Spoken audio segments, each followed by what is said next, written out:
Tanıyırsan o uşağı, yaman son vaxtlar tez-tez gəlib gəlirlər bizim məhəlləyə. Öz də məhəllədə çox şübhəli hərəkət edir. Sən tanıyırsan Murad? Ay qır, sən nə olub belə? Ay, 2 gündür yatmamışam, məşqdən gəlirəm. Gedə bir bax, görə hara gedir o?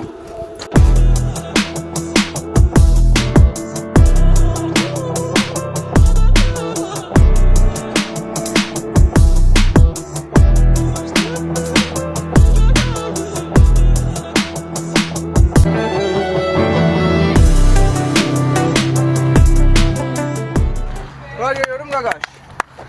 Bizim məhəllədə nə iş görsən ki sən? Başa düşmədim mən. Necə yəni başa düşmədin? Ürəyimiz böyüdü, evlərimiz balaca. Vallahi mən niyə döyürsüz? Mənim nə günahım var ki, mən Gözlə döyürsüz? günahı göstərirəm. Mənim heç bir günahım yoxdur.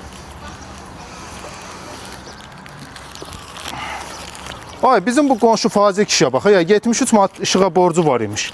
Nə qədər vaxt ödə bilmiş ya bu borcunu? Ha, onun yeridir, vur bunu. Sən nə necəsən burada? Təpakül. Nədir o?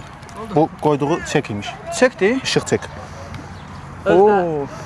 Özdə xahiş edirəm, düz deyim. Fazilin 73 manat yox, 73 manat 50 qəpik borcu var. Bu başın burax, yıqır hanı? 70 silirik bəxtə.